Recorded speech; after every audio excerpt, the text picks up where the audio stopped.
Bonjour à tous, ravi de vous retrouver dans cette émission spéciale Bismart à l'occasion des Victoires du Capital Humain 2024, ici dans ce lieu magnifique pour parler d'un sujet essentiel, la diversité et les enjeux d'équité et d'inclusion qui sont des sujets centraux pour tous les RH. On en parle avec mes invités, je vous les présente tout de suite. Corinne Derboeuf, bonjour. Bonjour. Ravi de vous accueillir dans notre émission spéciale, directrice diversité inclusion QVCT.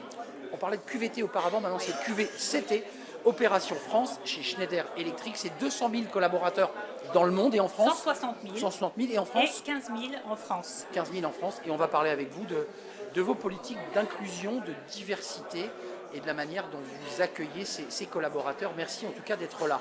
Avec nous, Patrice Guézou. Bonjour Patrice. Bonjour. Ravi de vous accueillir, directeur de l'offre développement du capital humain. C'est un très joli titre chez Sémaphore. Groupe Alpha, pour être très, très large. Exactement. Je me tourne vers vous. D'abord, commençons peut-être à parler un peu de Schneider Electric France. Les métiers, aujourd'hui, c'est à la fois de l'industrie, mais c'est aussi du service, c'est des ingénieurs, c'est de la data, c'est des dizaines de métiers. Exactement, on peut même dire des centaines. C'est effectivement une entreprise industrielle de 15 000 collaborateurs qui finalement va avoir des métiers très divers, que ce soit au sein des usines, de nos agences commerciales ou de nos centres de recherche et développement, dans des domaines très divers. On a 14 fonctions dans lesquelles on regroupe l'ensemble des métiers de l'entreprise. Vos métiers, vous venez des RH, mais là vous êtes focus aujourd'hui sur la QVCT, la diversité, l'inclusion. Pourquoi ces sujets sont importants? Parce que fut un temps, on a considéré que c'était un peu des sujets gadgets. Aujourd'hui, on voit que c'est des sujets qui sont au cœur des stratégies et même de la stratégie de compétitivité des entreprises. Absolument. Alors c'est vrai qu'on a tendance à parler d'image beaucoup quand on parle de ces sujets-là au niveau de l'entreprise. Marque employeur. Et en fait, le postulat, c'est que l'inclusion et la politique de diversité et d'inclusion n'est pas une question d'image, mais une question de vécu, et de vécu par les collaborateurs de l'entreprise. Chez Schneider Electric, c'est une empreinte sociale historique qui marque aussi l'ambition de ses leaders, parce qu'il faut aussi qu'on ait un top management très engagé sur ces sujets-là. En quelques mots, c'est 30 ans de politique handicap, c'est 20 ans par exemple de politique également sur la diversité homme-femme. Vous répondez à ma question du gadget, on voit que c'est ancré chez vous. Mais c'est aussi une politique mondiale, familiale aujourd'hui, qui assure un socle commun de droits à tous les salariés de l'entreprise, quel que soit le pays où on se trouve. Je donne la parole à Patrice Guézou, mais vous nous dites que c'est une entreprise qui, depuis très longtemps, et avant même que l'on en parle, est engagée sur ces sujets. Absolument. Et que le top management, et on va y revenir, est impliqué dans ce sujet. C'est lui qui pilote, c'est lui qui le veut. C'est le point de départ, on va dire. C'est vraiment le point de départ pour que des politiques soient ancrées, concrètes et puissent avoir un effet dans l'entreprise. Ouais. Patrice Guézou, côté Sémaphore, le conseil, l'accompagnement de vos clients sur ces sujets, est-ce qu'il y a une appétence, il y a une volonté plus forte depuis quelques années sur ces sujets-là? Est-ce que vous le ressentez? Oui, bien sûr. Alors tout d'abord, le métier de conseil, ça consiste à écouter ses clients et à observer les pratiques qui sont celles élaborées dans les différentes entreprises. Ce que l'on constate, c'est qu'il y a un réel souci qui est lié aussi à des éléments de contexte. Et il y a un intérêt pour le sujet, mais il y a aussi des éléments de contexte qui sont aussi simples que des questions de fidélisation, des questions d'attractivité et aussi, comme le rappelait Corinne, des questions de performance. Et cette combinaison crée un intérêt particulier pour les questions de diversité, égalité, inclusion, qui vont passer par toute une kyrielle d'actions au sein de l'entreprise, de politiques au sein de l'entreprise, sur lesquelles on pourra revenir largement si vous le souhaitez. Quand on parle diversité, inclusion, vous évoquiez les politiques handicap dans les entreprises, et on va en parler. Quand on parle diversité, on pense banlieue, on pense jeunes des quartiers, on pense souvent jeunes peu diplômés. Est-ce qu'il y a cette définition-là aussi dans votre tête? Absolument, la diversité finalement n'a pas de limite. Et j'aime à rappeler finalement la signification aussi d'un acronyme qu'on utilise très souvent qui est DEI, pour dire diversité, équité, inclusion, mais donner du sens à ces trois mots qui font réellement l'empreinte de ces politiques. Quand on parle de diversité, en fait, on va vraiment parler de de la diversité qui est de fait dans l'entreprise, mais comment on va aller chercher la diversité aussi de la société dans laquelle on vit. D'autres profils. Et c'est ça l'enjeu, et c'est finalement assurer une égalité des chances, une égalité de traitement et ne pas faire de différence d'où que l'on vienne. Vous dites trouver son équilibre, j'ai envie de dire donner une chance à des jeunes qui ont du talent. Exactement. Et à qui on n'a pas forcément tendu la main. C'est le principe de l'égalité des chances. Quand après on regarde ce principe d'équité, c'est finalement on a beaucoup de singularités dans l'entreprise et on a aussi besoin de répondre parfois à des besoins spécifiques. On parlait du handicap, c'est un exemple, mais il peut y en avoir d'autres. Donc c'est de les prendre en compte également. Et finalement, l'inclusion, je dirais que c'est un peu ce qui fait prendre la mayonnaise de tout ça, c'est comment on va créer dans l'entreprise les conditions à la fois de confiance, à la fois de respect, pour que chacun se sente et de partage. Pleinement lui-même et puisse finalement utiliser tout son potentiel. Et là, on parle de performance de l'entreprise, vous mentionnez tout à l'heure cette notion-là, et là, on considère que cette diversité, c'est vraiment un atout économique pour l'entreprise. C'est un vrai débat porté par les RH. Est-ce que la diversité est un facteur de performance? Il y a eu pas mal d'études sur ce sujet. Vous l'assumez, vous dites oui, c'est un critère de performance. C'est un atout économique de l'entreprise, très clairement. Patrice Guézou, la diversité, elle renvoie parfois à des clichés, des images d'Épinal. On a aussi des entreprises qui disent nous, on veut donner la chance à ces jeunes qui n'ont pas forcément le diplôme, mais qui peuvent avoir l'intelligence, les qualités. Est-ce que vous abordez ces sujets-là très concrètement avec vos clients? C'est important d'intégrer d'abord le principe que, par exemple, pour ce qui concerne les personnes en situation de handicap, 80% des personnes, on va dire, en situation de handicap sont dans des situations d'invisibilité de ce handicap. Absolument. Et finalement, on peut étendre cette approche qu'on peut avoir de la personne en situation de handicap à différentes finalement profils, à la diversité qu'évoquait à l'instant Corinne, en se disant il faut aller chercher, et c'est de la responsabilité de l'employeur que d'aller chercher les différentes richesses qui se cachent dans les différents publics qui sont amenés à pouvoir collaborer avec l'entreprise. Et ce qui est important de noter, je crois, c'est peut-être une évolution positive des pratiques qui sont passées d'une logique de sourcing, pour utiliser un terme très fréquemment utilisé, c'est-à-dire qu'on est capable aujourd'hui, quand on est une entreprise, d'aller chercher différents types de profils, mais on a aussi fait le constat que si on était uniquement dans une logique de recherche de profils nouveaux, si on n'avait pas créé les conditions internes à l'entreprise pour faciliter la réception, ça ne fonctionne pas. Ça ne fonctionne pas du point de vue, on va dire, des personnes en situation de handicap, ça ne fonctionne pas du point de vue de l'ensemble des profils, quelle que soit, on va dire, leur diversité, au-delà de leur handicap. Et je crois que l'un des éléments clés, finalement, de l'évolution positive des pratiques et politiques en matière de diversité et d'inclusion, c'est que les entreprises ont focalisé aussi leur attention, non pas simplement sur ce qu'ils allaient chercher, mais aussi sur la manière d'accompagner les collectifs de travail, d'accompagner les équipes, d'accompagner les équipes de dirigeantes. Et c'est un boulot, on va dire, des dirigeants ou des consultants, pardon, mais le lapsus est révélateur, puisqu'il s'agit par exemple de sensibiliser les dirigeants sur ces diversités, sur ce qui va créer, comme ce que peuvent créer, on va dire, comme différences et comme différentes perceptions à l'accueil de personnes, quelle que soit leur, on va dire, leur diversité. Ça peut être une manière de former, de sensibiliser les fonctions ressources humaines, parce qu'il y a aussi des biais qu'il faut travailler, et les managers de proximité, les équipes de travail. Et on voit qu'en fait, pour que finalement il y ait une politique qui soit vertueuse, il faut que l'ensemble de la chaîne soit sensibilisé, acculturé et engagé au travers d'une telle politique. J'ai ouvert la porte avec le mot diversité sur ces jeunes des quartiers, dits quartiers prioritaires, mais la diversité c'est beaucoup plus vaste. C'est les femmes, c'est les seniors, c'est les générations. C'est les générations, c'est l'intergénérationnel. Enfin, c'est des sujets complexes que vous avez à traiter là. C'est un alliage complexe que vous devez fabriquer. C'est pour ça qu'aujourd'hui, finalement, on a la nécessité, je dirais, d'aller en profondeur sur certains sujets, parce qu'on a des challenges qui sont propres à l'entreprise. Si je prends l'exemple de Schneider, qui est une entreprise industrielle. Oui. On a 30% de femmes, 70% d'hommes. C'est juste une question de métier. L'historique de nos métiers sont plutôt des métiers D'hommes, masculins. bien sûr. Et il n'en demeure pas moins que c'est pour nous un enjeu important. Mais il n'y a pas de liste finie finalement à ces diversités, même si on a une liste très claire de la loi sur la discrimination. Notre enjeu, c'est vraiment de l'aborder de manière transverse et de chercher à avoir des politiques qui vont adresser ces sujets-là, mais pas de manière individuelle, mais vraiment de manière transverse. Sur ces jeunes des quartiers prioritaires, vous avez des politiques spécifiques. Je pense à Mosaïque RH, je pense à des structures qui vraiment font un sourcing, une préparation du candidat. Parce qu'il faut que la mayonnaise prenne, c'est vous qui utilisez l'expression, mais il faut que ça colle.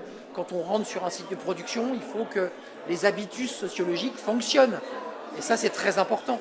Bien sûr, alors oui, on a des actions, bien sûr.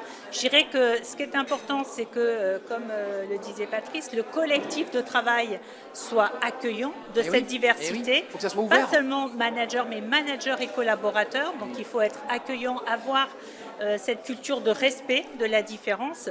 Et après, quand on va... Donc on a aussi des engagements de recrutement, bien évidemment, sur ces profils-là, parce qu'on sait que l'accès à l'emploi est beaucoup plus difficile. Bien sûr. Donc on travaille avec un certain nombre d'associations qui vont accompagner ces jeunes à acquérir les codes aussi de l'entreprise pour réussir cette intégration dans l'entreprise. Je donne la parole à Patrice, mais qui passe par quand même des programmes de formation, d'intégration, d'accompagnement, j'imagine. Alors, c'est des programmes de formation et c'est aussi beaucoup de partenariats avec des associations parce que beaucoup d'associations sont dédiées, qui les préparent et on fait intervenir nos collaborateurs dans ces associations pour les accompagner. Patrice Guézou, sur un marché de l'emploi qui est quand même très tendu, où on voit des entreprises dans tous les secteurs qui peinent à recruter, c'est quand même des enjeux très très forts quand même de pourvoir les postes que d'avoir des politiques de diversité et d'égalité, j'imagine. Enfin, je pense que c'est un argument très fort pour l'entreprise. Ouvrez-vous à d'autres profils. Exactement. Alors, à la fois ouverture au profil et ce que je retiens du propos de Corinne, c'est ouverture à l'ensemble des acteurs associatifs de toute nature avec lesquels l'entreprise est susceptible de pouvoir collaborer. Et cette difficulté qui est manifeste pour les entreprises de recruter. Ça, vous le ressentez sur le terrain? Oui, bien sûr. Et puis bon, ça fait l'objet de très nombreuses demandes qui nous ont faites sur quels sont les facteurs d'attractivité, quelles sont les conditions dans lesquelles on peut, par exemple, générer par le canal de la formation des formes d'insertion progressive à l'emploi ou d'insertion progressive dans les métiers de l'entreprise. Tous ces éléments-là sont évidemment des demandes récurrentes. Le point positif que je voulais signaler, c'est que du fait de ces difficultés, pas que évidemment, mais l'entreprise est très largement ouverte sur le monde de l'éducation, donc l'éducation initiale, très largement ouverte sur l'environnement des acteurs à la frontière, on va dire, de l'emploi et de la formation. Et pour le coup, les ont fait véritablement entrer dans les politiques qu'elles conduisent, les associant fondamentalement à la réussite des opérations, donc dans un vrai passage de relais, y compris avec une action, on va dire, très forte des associations elles-mêmes dans les parcours qui peuvent être des parcours d'intégration, qui peuvent être des parcours de découverte de l'entreprise et où l'association joue un rôle de médiateur dans la relation avec à la fois les jeunes, si on prend le cas des jeunes, et les salariés de l'entreprise. C'est vraiment tout un écosystème en fait. On ne peut pas réussir individuellement, qu'on soit entreprise, association, et c'est vrai que c'est très important parce que c'est tout cet écosystème qui fait la réussite de cette démarche d'inclusion et de diversité. Évaluation, on met le thermomètre parce qu'il y a un vrai débat sur c'est très bon pour l'entreprise, c'est bon pour la compétitivité. Moi je vous crois, mais est-ce que vous avez des vraies statistiques, des vrais chiffres sur ce sujet? Est-ce que vous l'évaluez chez Schneider, ça? Complètement. Alors, je mentionnais tout à l'heure cette notion d'atout économique qui vous a fait un petit peu réagir. Il y a eu un débat en tout cas sur ce sujet. Mais en tout cas, qui dit atout économique dit forcément que la mesure, elle est indissociable. Bien sûr. Et encore plus dans une entreprise industrielle, voilà, très habituée à mesurer ses résultats. Et c'est une démarche qui est nécessaire, parce qu'on dit souvent que ce qu'on ne mesure pas n'existe pas. Et effectivement, on le voit dans l'entreprise, mais quand vous regardez les lois, sur ces sujets de diversité, on est vraiment passé d'une recommandation aujourd'hui à des lois qui vont aller chercher l'évaluation, qui vont chercher le résultat et l'impact. On a eu des lois sur les quotas féminins, conseil d'administration, COMEX, la loi Rixin, Copé-Zimmermann pour les conseils d'administration. Est-ce qu'on doit aller? On a aujourd'hui la CSRD. Et la CSRD que je gardais précieusement parce qu'elle va arriver et elle inquiète les entreprises. Mais est-ce qu'il faut en France que le législateur impose des lois qu'on appelle des quotas, de l'affirmative action, pour utiliser un mot américain? Alors, je pense que c'est avant tout la responsabilité de l'entreprise. C'est-à-dire que la loi, elle contraint, mais c'est la responsabilité de l'entreprise d'avoir cette mesure. Parce que cette mesure, elle permet d'aller regarder effectivement comment les actions que l'entreprise met en place facilitent réellement ce sentiment d'inclusion et ont un effet sur les personnes qui en bénéficient. La loi est passée et ça a fonctionné. Bien sûr, ça fonctionne, mais je pense que c'est finalement le corollaire des deux qui fait que ça fonctionne. Donc, mesurer, oui, et on a de multiples façons de mesurer dans l'entreprise. Des politiques de diversité dans l'entreprise, c'est avant tout du dialogue social, et la qualité de ce dialogue social qui va prendre en compte, la réalité du travail, mais aussi les attentes des salariés qui évoluent. Et c'est sur ces fondements-là qu'on va négocier des accords, mais où on va s'engager à des indicateurs très précis de performance sur ces mesures. Très intéressant, le dialogue social, c'est-à-dire les partenaires sociaux engagés à partager une stratégie commune, collective, et à créer les bons outils et les bons indicateurs. C'est ce que nous dit Corinne Derboeuf. Oui, alors Corinne, on va dire, démarre précisément, on pourrait presque dire par le haut de la pyramide de l'évaluation, puisque c'est par le canal de l'évaluation partagée, co-évaluation avec les partenaires sociaux. Mais je pense qu'il faut, il y a plusieurs, on va dire, échelons qui peuvent appeler mesures. Tout d'abord, il y a les pratiques. Tout simplement, quels sont les impacts des actions que l'on conduit et de quelle manière, non seulement on les a initiées, mais on est capable de les tenir dans la durée. Et on sait que parfois, on peut se trouver face, on va dire, à des intuitions et puis on se laisse contredites par les chiffres. Voilà, contredites, ou on se laisse embarquer aussi par la nouvelle initiative et qui vient effacer la précédente, alors même que la première était pertinente. Donc, évaluation des pratiques. Deuxième point, qui est un point essentiel, on en a déjà parlé avec Corinne, mais qui est un point qui se développe considérablement dans les entreprises, c'est l'écoute des collaborateurs. Une sorte de consultation massive pour faire en sorte que les collaborateurs puissent exprimer à la fois leurs attentes, mais aussi leurs initiatives, mais aussi leurs engagements de proximité sur les différents terrains. De la démocratie dans l'entreprise, en fait. La démocratie dans l'entreprise. Participative, pour reprendre une expression connue. Nous acheminons vers une initiative pour ce qui concerne Sémaphore en la matière, parce qu'on croit vraiment que cette façon de fabriquer des politiques de diversité, égalité, inclusion passe par ce partage, passe par cette appropriation et passe par ce référencement d'une certaine façon, ce recensement plutôt des initiatives des collaborateurs. Et puis enfin, il y a le sujet des politiques à proprement parler, c'est-à-dire des engagements que les parties prenantes, internes, externes, vont... Qui dépassent le cadre des frontières de l'entreprise. Qui dépassent les frontières de l'entreprise.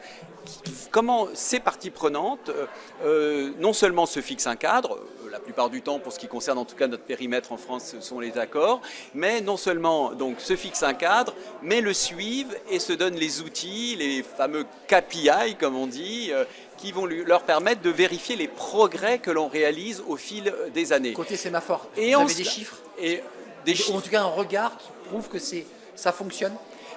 En tout cas, si on regarde les choses de manière très macro, on peut constater, même si c'est encore insatisfaisant, que pour ce qui concerne le recrutement des personnes en situation de handicap, on a vu on va dire le pourcentage de personnes en situation de handicap diminuer. Ouais. Donc, tant mieux, tant mieux. Est-ce qu'il est satisfaisant au regard notamment du taux de chômage en France aujourd'hui? La réponse est non, mais n'empêche que les entreprises s'engagent, les entreprises sont mobilisées. Et le taux de personnes en situation de handicap en demande d'emploi a baissé. Exactement. Donc ça c'est on va dire, ce sont des bonnes nouvelles. Mais ces bonnes nouvelles, en fait, il s'agit de faire en sorte qu'elles soient le plus répandues au sein de l'entreprise. Parce que c'est à la fois, même si Corinne conteste le mot, mais c'est une image de l'entreprise qui est une image qui est renvoyée, on va dire, aux parties prenantes, qui est positive, et c'est en même temps une fierté pour les collaborateurs de voir les différentes contributions qui sont les leurs. Donc. Juste un mot, l'enjeu du handicap, puisqu'on y revient et on parlera des seniors, j'aimerais qu'on en dise un mot, ces seniors qui eux aussi sont victimes de discrimination. Et le sujet est revenu sur la table lors du débat du budget. On y reviendra, mais sur le handicap, il y a une règle pour ceux qui ne le savent peut-être pas, 6% qui a été fixée, 6% de personnes, sinon l'entreprise est obligée de mener des actions concrètes ou de payer à l'AGFIP, qui elle-même est l'acteur contributeur et qui reçoit les... Vous en êtes où, vous, sur ce taux de personnes en situation de handicap chez Schneider France? Alors chez Schneider, ça fait de nombreuses années qu'on est au-delà des 6%. Mais c'est important de l'entendre. Qu'on est au-delà des 6%, et que notre engagement est important à la fois sur l'emploi direct des personnes en situation de handicap, mais aussi sur l'emploi indirect. C'est-à-dire qu'on a aussi cette responsabilité, et ça rejoint ce que disait les Patrice, sous-traitants. Exactement, oui. L'engagement à développer l'emploi aussi avec les parties prenantes. Un mot sur les seniors, parce que le temps file, oui, on avait du temps, puis on va finir par plus en avoir. Les seniors, il y a un gros sujet. Alors je pense à la NDRH qui porte un senior, une solution. J'ai vu que là, la classe politique s'était réemparée du sujet. Comment on fait avec les seniors? Parce qu'objectivement, on va arriver dans une année un peu complexe. On nous parle de plans sociaux, on nous parle de secteur industriel en difficulté. Et de nouveau, les seniors vont être encore la variable d'ajustement. Mais les seniors, quand on parle des seniors, c'est finalement parler des générations et d'affirmer que chaque génération a sa place au travail. Et on a abordé ce sujet-là il y a déjà 4 ans chez Schneider Electric, parce que d'abord on a une moyenne d'âge, notamment je vais parler de la France, qui fait qu'on a 40% de seniors dans l'entreprise. Donc ça veut dire des gens expérimentés aussi, hein. Les forces vives de l'entreprise sont parmi ces générations. Donc il y a un vrai enjeu à réaffirmer leur place, à leur donner de la perspective et se dire que le développement de carrière, il se fait tout au long de la carrière, y compris dans les dernières étapes professionnelles. Ouais, on est senior à 45 ans, je crois, pour France Travail, 50 ans pour... Enfin, je veux dire, on est senior, après 10 ans de carrière, on est déjà senior. Enfin, c'est très angoissant.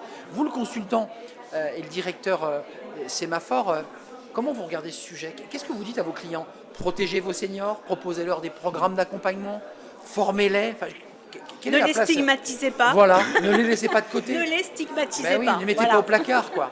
En fait, tout d'abord, la première conviction que l'on affirme, c'est celle qui consiste à surtout ne pas regarder les seniors comme étant une catégorie à part, devant faire l'objet d'un traitement spécifique, mais de regarder l'accompagnement des salariés tout au long de leur vie professionnelle.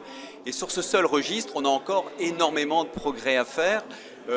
Nous avions une loi sur la formation professionnelle de 71 qui disait formation tout au long de la vie. Ouais. On en est encore loin. On en est encore loin et on s'en rend compte notamment à des moments critiques qui sont les moments où on est en bout, alors en bout en fin de carrière ou en rupture, c'est-à-dire dans le cadre notamment de PDV, RCC ou PSE. Ouais.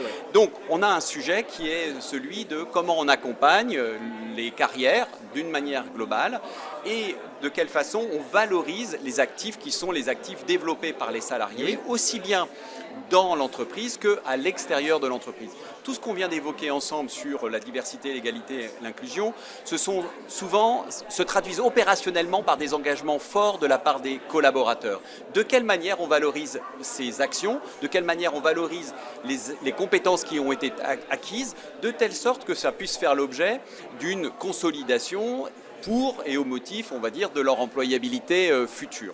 Donc tout d'abord, évitons de stigmatiser. Ensuite, on a la possibilité de regarder les seniors effectivement comme une ressource qui peut être aussi bien mobilisable sur diverses activités, moyennant la prise en compte, on ne l'a pas abordé ensemble, mais moyennant la prise en compte aussi de son contexte de vie. Bien sûr. Chez Schneider, des initiatives ont été prises, par exemple, en faveur de l'aidance. Ne pas regarder la question de l'aidance aujourd'hui, c'est s'aveugler sur sa main-d'œuvre. Sujet central. Hein. C'est un sujet central, mais c'est un sujet finalement symptomatique du fait que faire comme si la main-d'œuvre était uniforme et susceptible de s'engager du soir au matin et 365 de la même manière, ça c'est complètement éculé et ça n'a plus aucun sens. Donc ça appelle effectivement à des politiques qui sont beaucoup plus souples et dont grâce, on va dire, à leur mise en œuvre, on est en situation de pouvoir à la fois conserver, utiliser au mieux les seniors dans l'ensemble des compétences. Et puis dernier point, les seniors sont aussi susceptibles de pouvoir s'engager dans la société, sont susceptibles de pouvoir créer des activités, et les passerelles susceptibles de faciliter cela doivent également leur être proposées. Vous voulez dire création d'entreprise, consultant, par exemple, apporter leur valeur ajoutée autrement. Exactement. Et qu'est-ce qui empêche, on va dire, un senior de s'inventer une nouvelle vie professionnelle, si ce n'est la difficulté peut-être à se projeter. Donc, qu'est-ce qu'on fait pour qu'il ait la possibilité de se projeter? Et deuxièmement, parfois des difficultés d'ordre, on va dire, administratif aussi, qui... et de vie personnelle, il a parfois des enfants aux études, il a parfois des... Exactement. Corinne Derboeuf, pour conclure, 3 minutes, cet enjeu des seniors qui tient à cœur à Patrice, et des aidants, parce qu'il y a beaucoup de seniors, de femmes, qui sont souvent des aidantes, qui disent, mais j'ai une maman, j'ai un enfant, libérez-moi du temps, de l'espace. C'est une réalité. C'est absolument une réalité. J'ai eu l'opportunité de parler tout à l'heure, par exemple, de notre dispositif de la parentalité à 360 degrés. C'est finalement comment on prend en compte. Et là, on voit à quel point les politiques d'inclusion et de qualité de vie et des conditions de travail sont étroitement liées et se servent l'une et l'autre. Et cette politique de parentalité à 360 degrés, elle va adresser un enjeu qui est réel pour tout un chacun, c'est de ne pas avoir à choisir entre parentalité et carrière. Exact. Et finalement, c'est vrai tout au long de la vie, c'est vrai lorsqu'on a un enfant, c'est vrai lorsqu'on est aidant, et là on adresse en général des générations différentes, mais le fait de l'aborder de façon transverse, on sert l'ensemble des enjeux, et on concilie les deux. Merci à vous d'être venu me rendre visite. J'ai pris beaucoup de plaisir à partager ce débat avec vous, vraiment. Merci à vous, Corinne Derboeuf, très engagée, directrice diversité, inclusion, QVCT, Schneider France, 15 000 collaborateurs, 160 000 dans le monde. 130. Ah bah vous me faites baisser à chaque fois le chiffre. 130, c'est 130 000 personnes dans le monde. 130 000. C'est votre dernier mot, Corinne. C'est mon dernier mot. C'est votre dernier mot. Schneider, 130 000 collaborateurs. C'est mon dernier mot. Merci à Patrice Guézou, directeur de l'offre développement du capital humain chez Sémaphore, Groupe Alpha.